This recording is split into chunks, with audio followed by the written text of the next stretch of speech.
हिंद, अगर आप भी बिहार में इस बार शिक्षक बनने की जो ख्वाहिश लेकर रखे हैं उसको अब हम साकार करने के लिए आपके लिए क्लासेस प्रोवाइड कर रहे हैं फ्री में। तैयारी कराएंगे, निःशुल्क कराएंगे फ्री में। रोजाना दोपहर 1 बजे में जुड़िए हमारे साथ और बिहार शिक्षक भर्ती 4.0 के लिए निःशुल्क तैयारी करिए। यह समय आज की क्लास जो हम आपको फिर से लेकर आए हैं, संपूर्ण जीके की सीरीज और बीपीएससी मतलब आयोग के द्वारा विगत वर्षों में पूछे गए प्रश्नों की यह श्रृंखला होगी जो आपके पेपर के लिए बहुत ही महत्वपूर्ण होने वाले हैं। ठीक है, जीके के सारे प्रश्न जो आपके पेपर में आएंगे, जीके जीएस के सारे प्रश्न यहीं से आने वाले हैं। तो पहली बार आए हैं तो हाथ जोड़ के निवेदन करेंगे इस क्लास को जरूर पूरा देखिए, क्योंकि यह प्रश्न जो है बीपीएससी के द्वारा विगत वर्षों में मतलब पूर्व में पूछे गए प्रश्न हैं। चलिए, पहले प्रश्न पर ही आप चकमा खा जाएंगे। अगर आपने इस प्रश्न का उत्तर दे दिया तो हम जान जाएंगे हाँ आप पढ़े हैं।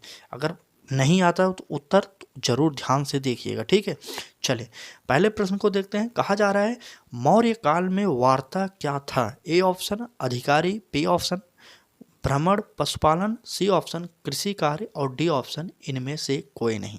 चलिए बताइए, यह इंपॉर्टेंट प्रश्न है, बीपीएससी के द्वारा पूछा गया। बीपीएससी आपको पता होगा शिक्षक भर्ती की तीनों परीक्षाएं जो हुई, फर्स्ट सेकंड थर्ड, ये तीनों परीक्षाएं बीपीएससी के द्वारा ही कराया गया था। तो चौथी परीक्षा जो होने वाली है टीआरई 4, वह भी बीपीएससी ही कराएगा। तो आपको पता होना चाहिए जब बीपीएससी परीक्षा कराएगा तो बीपीएससी आयोग है जो उसकी प्रश्नों को आपको आना चाहिए।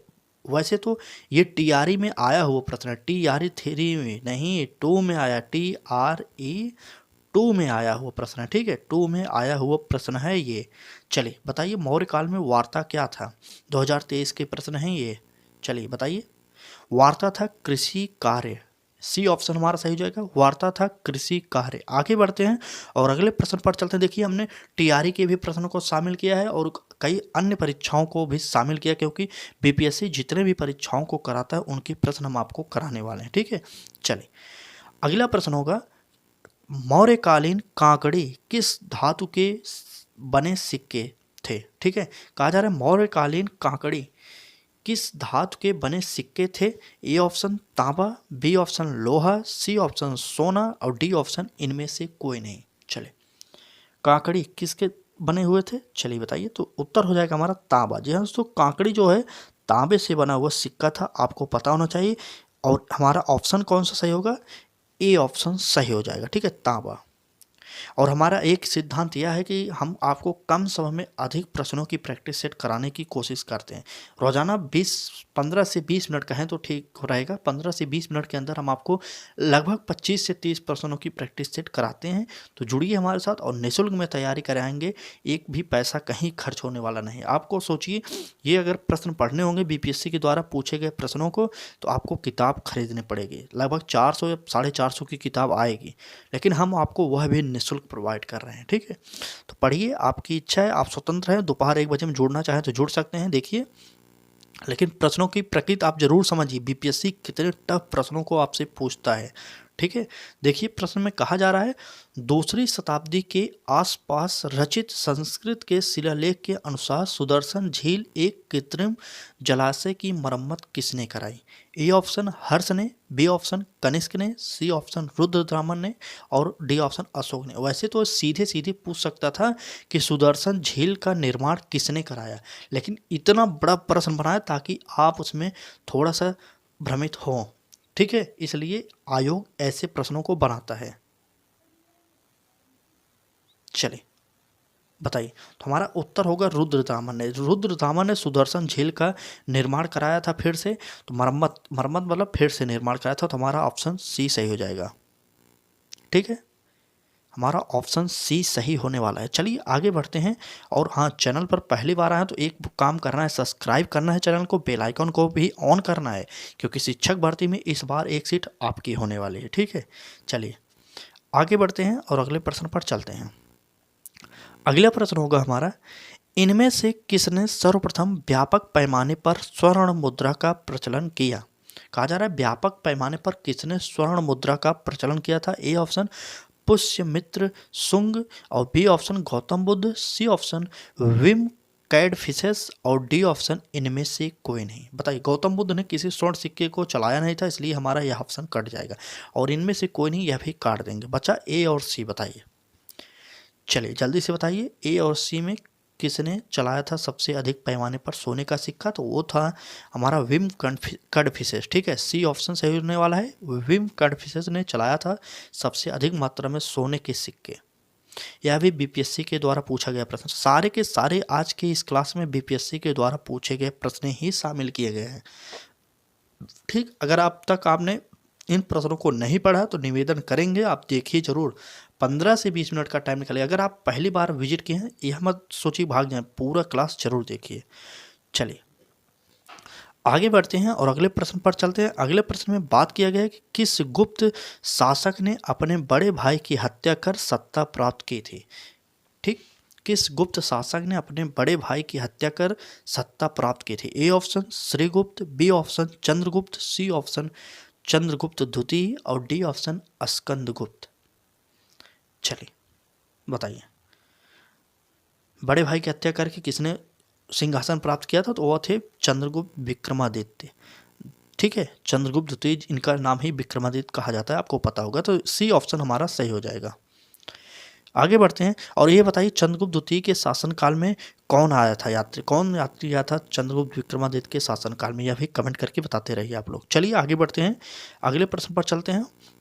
अभी हमारी श्रृंखला जो चल रही है इतिहास की श्रृंखला है, या बीपीएससी के द्वारा पूछे गए पूर्व के प्रश्न इतिहास और कुछ प्रश्न संविधान के भी हो सकते हैं इसमें, लेकिन ज़्यादातर इतिहास के प्रश्न हैं।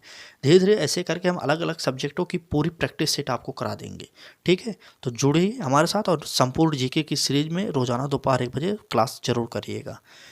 आगे बढ़ते हैं और अगले प्रश्न पर चलते हैं। अगला प्रश्न होगा हमारा, क्या है, निम्नलिखित में से कौन सा बंदरगाह गुप्त काल में उत्तर भारतीय व्यापार के लिए उपयोग किया जाता था? A option Kalyan, B option Tamralipti और सी ऑप्शन भड़ौच और डी ऑप्शन इनमें से कोई नहीं। चलिए बताइए, तो सबसे बेस्ट आंसर जो होगा वह होगा बी ऑप्शन ताम्रलिप्ति। ठीक है, ताम्रलिप्ति एक बंदरगाह था जो उत्तर भारतीय व्यापार के लिए बहुत ही ज़्यादा उपयोग किया जाता था।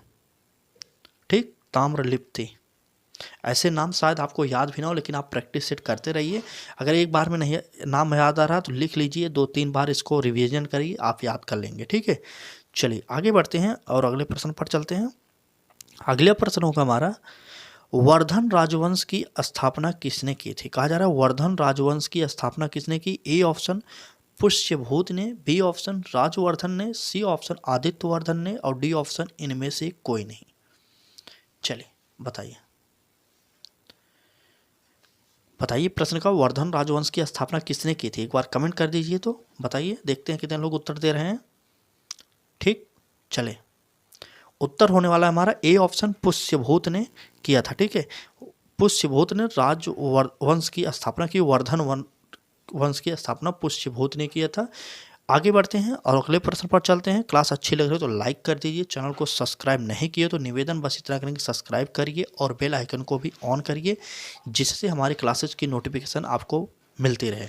और शिक्षक भर्ती किसी भी सूचना के लिए आप हमारे साथ जुड़ सकते हैं, क्योंकि हमारा चैनल आपको सबसे पहले और सबसे सटीक खबरें प्रोवाइड कराता है। ठीक है, चलिए आगे बढ़ते हैं और अगले प्रश्न पर चलते हैं।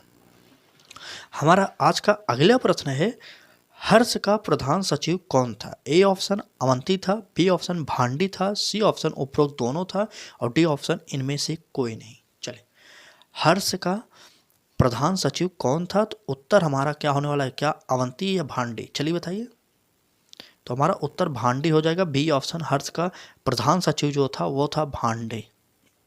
ठीक, हर्ष का प्रधान सचिव जो था भांडी था, आपको पता होना चाहिए। आगे बढ़ते हैं और अगले प्रश्न पर चलते हैं।